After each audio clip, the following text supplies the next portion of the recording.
Get comfy in your favorite spot, find a relaxed position, and get ready for a journey through time. In this video, you'll immerse yourself in the story of Chernobyl, a fascinating yet melancholic tale that will take you from the construction of a model city to the night that changed everything. With an immersive narration and soft background music designed to relax your mind, we invite you to explore the events that marked this crucial chapter in history. It's the perfect opportunity to disconnect and reflect on the power of nature and the complexity of human ambition. If you enjoy what you hear and want to keep exploring deep stories with a relaxing atmosphere, don't forget to subscribe to the channel and leave a like to support our work. Enjoy the journey. Imagine a place where time stood still, where the whisper of the wind is the only inhabitant in what was once the bustling hum of life.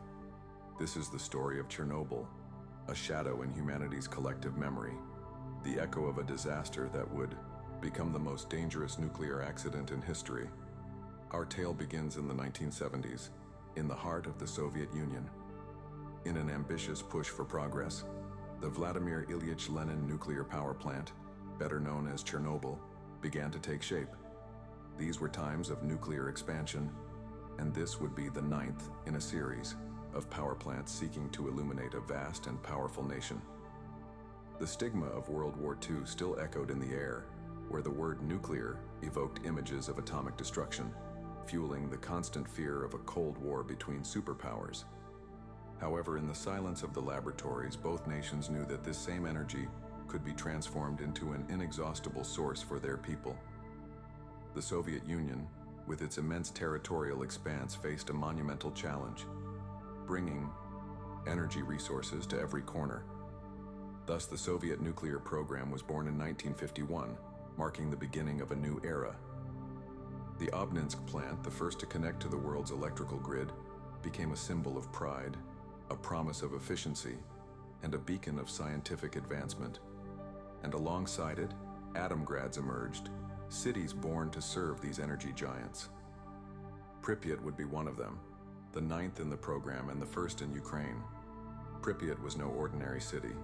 Located on the banks of the river, just over 100 kilometers from Kyiv, it was meticulously planned to house the 50,000 power plant workers and their families.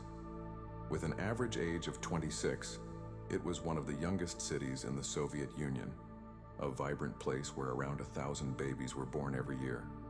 It had kindergartens, schools, a hospital, parks, a cinema, a stadium.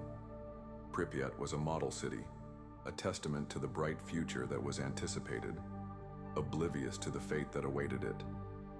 But beneath the surface of this apparent progress, a silent danger was brewing. The Chernobyl plant used RBMK reactors, a peculiar design, cheap to build and efficient for military plutonium production, which made them attractive in the midst of the Cold War. However, this efficiency came at a price. The RBMK design was inherently unstable. A nuclear reactor functions like a giant pressure cooker. Inside its core, uranium decays, releasing energy that heats water until it turns into steam. This steam drives giant turbines generating electricity. But to control this atomic dance, two key elements are needed: a moderator and control rods. The moderator in Chernobyl's case was graphite, responsible for slowing down neutrons to maintain a constant chain reaction. The control rods, made of neutron-absorbing materials, were the brake, the way to regulate the reactor's power. The paradox of the RBMK lay in its dual moderator, water and graphite. Water, in addition to cooling, also moderates and absorbs neutrons, making it a natural safety element. If the water disappeared, the reaction would slow down. But with graphite always present as a moderator, if the water decreased and steam bubbles formed, a phenomenon known as the positive void coefficient, the reactor's reactivity would increase drastically, uncontrollably. It was like a car, with a stuck accelerator and brakes that disappeared at the most critical moment. An accident wasn't a possibility. It was a matter of time, and that time came.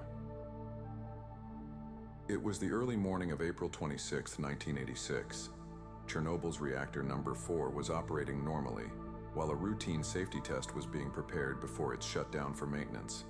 The idea was simple: simulate an emergency where electrical power was lost and see if the turbines, as they slowed down, could continue to power the water pumps that cooled the reactor. It was a test that had never been fully carried out, and uncertainty hung in the air. Things began to go wrong. Operators had reduced the reactor's power by half, but then an unexpected power demand from Kyiv forced a 9-hour postponement of the test, leaving the reactor at a reduced power state, but not at the optimal level for the test. At 11:04 p.m., the green light was given. The less prepared night shift took over. In the control room, nerves were on edge. Alexander Akimov, the shift supervisor, Leonid Toptanov, the operator, and Anatoly Dyatlov, the chief engineer, took their positions. The reactor's power was supposed to be at 700 megawatts, but the reactor began to poison itself with xenon-135, a byproduct that absorbs neutrons, causing the power to drop sharply. Akimov, following the manual, insisted on not going below 700 megawatts, but Dyatlov, with his superior authority, ordered to continue, confident that 200 megawatts would be safe. The power continued to drop, dangerously approaching the reactor's shutdown limit. Desperate to increase power, the operators made a fateful decision. They removed most of the control rods. Of the 2 1 rods, almost all were extracted from the core. The reactor, already unstable, became an uncontrollable beast. At 1:23:04 a.m., the test began. The water pumps, already operating with low power, decreased the water flow to the reactor. Here, the dreaded positive void coefficient came into play. Steam bubbles began to form, further reducing neutron absorption. The chain reaction wildly accelerated. The only remaining moderator was graphite, which fueled the core's fury. With the reactor heating at alarming speeds and power skyrocketing out of control, Akimov, in a desperate last attempt, pressed the AZ-5 emergency button to shut down the reactor, but it was too late. At 1:23:40 a.m., the control rods jammed, unable to fully insert. The reactor's power surged to 120 times normal. Steam accumulated in the pipes with unimaginable force. The 1,000-ton lid covering the reactor was hurled into the air by the first explosion. The core, now exposed to the atmosphere, began to burn. Oxygen reacted with the graphite and metal, generating hydrogen. A second explosion pulverized the roof of reactor number 4, scattering radioactive graphite fragments across the surroundings. Radiation was released uncontrollably, an invisible and deadly tide contaminating the atmosphere with every passing second. 2 minutes after the explosion, the Pripyat firefighters were alerted. One of them was Vasily Ignatenko. Without knowing the true extent of the disaster, without special protection, they bravely fought the flames, stepping on blocks of graphite that emitted lethal doses of radiation. By 6:35 a.m., the fire was largely contained, except for the heart of reactor number 4, which would continue to burn for days. 186 firefighters were called that night. Soon, symptoms began to appear: vomiting, nausea, mental confusion. Ionizing radiation, invisible, odorless, tasteless, had begun its devastating work. It ripped electrons from atoms, altering the DNA of cells, preventing their proper functioning. Essential proteins for life ceased to be synthesized. The body's cells began to die. The firefighters, including Vasily, were transferred to Moscow's Hospital Number 6, specializing in radiology. Lyudmila, Vasily's wife, recalls her surprise at seeing him well, seemingly improving. It was the latent phase of acute radiation syndrome. Internally, the cells of his bone marrow were dying, halting the production of blood cells. Without white blood cells, his body was defenseless against infections. Without platelets, internal hemorrhages became uncontrollable. The digestive system collapsed. Cells died one by one, unable to repair the radiation damage. In less than 2 weeks, the irreparable damage exacted its final price. Meanwhile, in Chernobyl, a column of radioactive smoke continued to rise, contaminating Pripyat and the surrounding cities. Dosimeters reported 3.6 roentgens per hour, the maximum they could measure. The reality was devastating.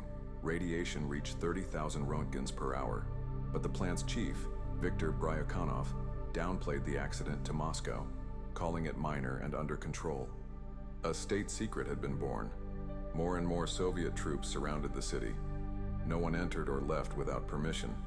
The evacuation, which should have been immediate, was delayed for 36 hours. On April 27th, finally, Pripyat residents were ordered to take only essentials, told they would return in 2 or 3 days. More than 200 buses evacuated 45,000 people. They didn't know it then, but they would never return home. With the reactor exposed, the battle for containment began. A nuclear meltdown cannot be extinguished with water. On the morning of the 27th, helicopters began dropping a mixture of sand and boron over the burning core. Pilots, aware of the danger, improvised lead protections. 5,000 tons were dropped in 5 days, but much of it missed the target. The core continued to burn, transforming everything in its path into an incandescent mass, a radioactive lava. Beneath the plant, a water reservoir threatened a new explosion if the molten mass reached it. 3 Chernobyl workers volunteered for a suicidal mission to enter the reactor, immerse themselves in contaminated water, and manually open valves to drain the reservoir. They were not expected to survive. Against all odds, they succeeded, eliminating the risk of a new catastrophe. And most surprisingly, 2 of them live to this day, a testament to invaluable courage. But the core remained exposed. To seal it, a gigantic containment structure was conceived, the sarcophagus. However, before building it, the reactor's roof, covered by 100 tons of radioactive debris, had to be cleared. Attempts were made with robots, even modified versions of those used in the Soviet space program. But radiation destroyed circuits. Robots got stuck. It was then that a heartbreaking decision was made. Biorobots, human beings, would have to do the work. They were part of the liquidators, men and women in special suits who, with shovels, removed debris from the roof, working in shifts of just 40 to 60 seconds. In that brief period, they received the radiation dose a normal person would accumulate. In 5 years, nearly 5,000 people dedicated themselves to this task. Their sacrifice made the construction of the sarcophagus possible. As the sarcophagus took shape, helicopters sprayed affected areas with a solution to fix radioactive particles to the ground. Then, that contaminated soil would be excavated and buried. Streets, buildings, everything in Pripyat had to be decontaminated, and what couldn't be cleaned, like houses, was demolished and buried. Nothing entered or left the city without meticulous inspection. Over 600,000 people worked tirelessly on decontamination. Vehicles, helicopters, tractors, all were either buried or remain abandoned in Pripyat, too contaminated to leave. They say that in war, the victors write history. But in Chernobyl, there are no victors. The whole world lost. Pripyat, once a vibrant city, is now a ghost, its streets deserted, its buildings frozen in time, a bitter memory of April 27, 1986. It's difficult to quantify the true human cost. Official figures speak of 31 direct deaths, but long-term estimates range from 4,000 to 93,000 affected people. A small country, Belarus, suffered disproportionately, losing 485 villages and settlements. Today, 1 in 5 Belarusians lives on contaminated land. The Chernobyl exclusion zone, a vast expanse of 2,600 square kilometers, remains closed, a silent monument to the disaster. But the story of Chernobyl is not just about radiation. It's a story of political negligence, of engineering failures, and above all, of the people who suffered and continue to suffer. It's a perpetual reminder that nuclear power plants are not simple, and that safety must always be the top priority.